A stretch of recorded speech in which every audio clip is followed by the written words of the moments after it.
akan membuat tugas ujian akhir semester saya yang berkaitan dengan ijma pada mata kuliah usul fiqh dengan dosen pengampu yaitu Dr. Muhammad Yusuf SAG MPD. Nah, baik, izin menjelaskan yaitu tentang geometri kesepakatan memahami pengertian dan rukun ijma. Yang pertama kita harus memahami mengapa ijma itu ada. Nah, di era Rasulullah SAW seluruh problematika umum hukum diselesaikan secara mutlak melalui wahyu Al-Quran dan sabda Nabi dalam As-Sunnah. Pada masa itu, ruang untuk ijma belum ada karena otoritas kebenaran berpusat langsung pada Rasulullah. Namun keadaan berubah total di era pasca wafatnya Nabi. Dinamika sosial terus berkembang, melahirkan masalah-masalah kontemporer yang hukumnya tidak tertulis secara eksplisit atau shar'i di dalam teks suci. Disinilah para ulama dituntut untuk berijtihad. Ketika ijtihad individual dari para mujtahid ini melebur dan mencapai kesepakatan bulat yang absolut, disitulah lahir ijma, sebuah mekanisme kolektif untuk menjaga syariat tetap dinamis namun tetap terikat pada kebenaran ilahi. Yang selanjutnya itu ada pada etimologi akar kata ijma' yujmi'u ijma'an. Secara kebahasaan atau etimologi akar kata ajma'a ada yujmi'u dan ijma'an memiliki dua makna utama, yaitu ada al-azm dan al-ittifaq. Nah, al-azm tadi itu artinya tekad atau bulat atau kuat. Dia ada dalam Quran surah Yunus pada ayat 71. Dan juga al-ittifaq kesepakatan bersama lebih dari satu pihak. Nah, dari dua itu, secara istilah terminologi, jumhur ulama menyimpulkan bahwa ijma adalah kesepakatan seluruh mujtahid dari kalangan umat Islam pada masa setelah wafatnya Rasulullah SAW terhadap suatu hukum syara mengenai suatu kasus tertentu. Poin penting dari penegasan jumhur adalah ijma bukanlah sekedar kompromi politik atau kesepakatan sosiologis biasa, melainkan murni sebuah konsensus jurisprudensi Islam yang sangat ketat. Selanjutnya, agar sebuah kesepakatan bisa naik statusnya menjadi ijma yang sah dan mengikat, ia harus melewati 5 rukun pembentuk ini. Yang pertama itu ada kuantitas. Nah, kuantitas atau pluralitas mujtahid, dia harus lebih dari satu mujtahid. Konsensus tidak logis jika hanya bentuk individual tunggal. Dan yang kedua itu ada totalitas, kesepakatan universal. Nah, syarat paling ketat kesepakatan harus bulat di seluruh dunia Islam, satu suara menentang mukhalif, membatalkan status ijma. Terus yang ketiga ada eksklusivitas umat, hanya berlaku bagi mujtahid umat Nabi Muhammad SAW atau umat terdahulu tidak berlaku. Terus yang keempat ada konteks waktu, terjadi secara eksklusif pasca wafatnya Rasulullah SAW. Terus yang kelima, ini ada objek material. Nah, kesepakatan khusus pada hukum syara atau taklifi atau ini tidak berlaku untuk urusan sains, militer atau tradisi duniawi murni. Selanjutnya itu ada jangka kesepakatan atau syarat sah terbentuknya ijma. Nah, di sini kita bisa melihat bahwasannya jangka utama dan pilar pendukung syarat yang paling krusial adalah mustanad ijma. Yang ini.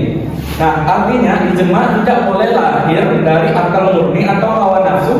Ia wajib bersandar pada dalil nas Al-Quran atau hadis atau minimalnya qiyas. Fungsi ijma di sini adalah untuk menguji penafsiran agar tidak terjadi distorsi di kemudian hari.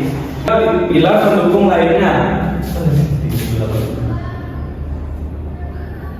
Yang pertama itu ada kapasitas pelaku. Ini merupakan mereka yang bersepakat wajib berada di tingkat mujtahid mutlak, berada di maksudnya suara kaum awam atau ilmuwan umum tidak dihitung. Terus yang itu ada absennya paksaan, harus murni dari kebebasan berijtihad, paksaan tiran dan membatalkan hukum. Selanjutnya itu ada masa berlaku yang ini. Nah, al-infirad al-asar, mayoritas ulama sepakat bahwasanya ijma itu langsung sah dan mengikat seketika tanpa harus menunggu para mujtahid tersebut wafat gitu. Selanjutnya itu ada di kedudukan hukum atau otoritas mengikat mutlak atau qat'i. Nah, bagaimana kedudukan hukum ijma dalam hierarki sumber hukum Islam? Seperti piramida di slide ini, ijma berada di bawah Al-Quran, Sunnah di bawah Al-Quran dan Sunnah. Namun memiliki otoritas mengikat yang mutlak atau qat'i. Legitimasi ini didukung oleh 3 dalil kuat. Yang pertama dari dalil naqli atau Al-Quran. Dalam Quran surah An-Nisa ayat 115 berbunyi mengancam dengan neraka bagi siapa saja yang mengikuti selain jalan orang-orang yang mukmin. Pemahaman kebalikannya mengikuti kesepakatan umat adalah wajib mutlak. Terus yang kedua itu ada di dalil nasri hadis mutawatir. Sabda Rasulullah, sesungguhnya umatku tidak akan bersepakat di atas kesesatan jaminan perlindungan ilahi secara kolektif. Selanjutnya itu yang terakhir ada ijma, dalil akli atau logika. Kemustahilan rasional mustahil ulama lintas mazhab, biografi dan latar belakang bersepakat bulat menciptakan kebohongan dalam syariat secara kebetulan. Selanjutnya itu ada antara ketegasan dan kebisuan. Nah, maksudnya di sini yang pertama itu ada ijma sahari. Di ijma sahari atau tegak di mana seluruh mujtahid menyatakan pendapat mereka secara eksplisit baik lewat lisan, tulisan maupun putusan peradilan dan berjuang pada suatu kesimpulan yang sama. Status hukumnya adalah qat'i atau pasti yang disepakati oleh seluruh jumhur ulama. Yang kedua itu adalah ijma sukuti atau diam, kondisi di mana sebagian mujtahid berfatwa tegas, sebagian lain mengetahui namun memilih diam tanpa sanggahan atau persetujuan lalu diperdebatkan. Seterusnya mazhab Hanafi dan Ahmad menerima diam sama dengan tanda ridha. Berarti kalau kita diam berarti ya berarti tanda ridha gitu. Mazhab Syafi'i dan Maliki menolak karena diam itu bukan dari pernyataan bisa karena karena takut atau fardu kifayah gitu. Selanjutnya itu ada memahami ijma khusus.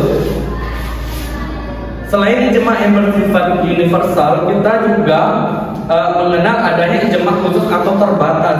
Nah, ijma masyarakat Al-Madinah atau awal Madinah fokusnya pada mazhab Maliki. Ada landasannya Madinah adalah tempat turunnya wahyu. Praktik kolektif awal Madinah adalah sunnah yang hidupnya living tradition atau didahulukan dari hadis ahad. Terus respon jumhur ditolak sebagai ijma universal karena banyak sahabat besar berilmu tinggi telah berpencar ke Kufah, Syam dan Yaman. Terus yang ada ijma khulafaur rasyidin. Nah, ini dia itu fokusnya pada kesepakatan Abu Bakar, Umar, Utsman dan Ali. Landasannya hadis wajib berpegang teguh dengan sunnahku dan sunnah khulafaur rasyidin. Respon jumhur sebagian kembali menganggap ini dalilnya mandiri. Jumhur menganggap ini hujah yang sangat kuat. Namun secara teknis bukan ijma karena tidak mencakup persetujuan mutlak dari sahabat mujtahid lain atau kurang totalitas. Mungkin itu saja yang dapat saya sampaikan. Jadi dapat disimpulkan, ijma adalah bentuk paradoks sempurna dalam hukum Islam. Di satu sisi ia memiliki rigiditas untuk menjaga kemurniannya, serta syaratnya yang sangat ketat membuat ijma sulit dibentuk. Dan inilah desain sistem demi menjaga agar core atau inti dari syariat itu tidak mudah diubah-ubah. Di sisi lain, ia memiliki dinamika untuk menghadapi zaman. Eksistensi ijma membuktikan bahwa hukum Islam bukanlah fosil yang mati. Ia adalah alat kolektif pasca wahyu untuk memecahkan masalah baru di setiap era tanpa kehilangan jangkar keutuhannya. Singkatnya, ijma adalah bukti bahwa Islam itu tidak mengunci akal kita, tapi melainkan menuntut ribuan akal terbaik untuk melebur dalam kebenaran yang dijaga oleh Allah Subhanahu wa taala. Sekian dari presentasi yang saya jelaskan. Lebih dan kurangnya saya minta maaf. Saya akhiri, wabillahi taufiq wal hidayah. Wassalamualaikum warahmatullahi wabarakatuh.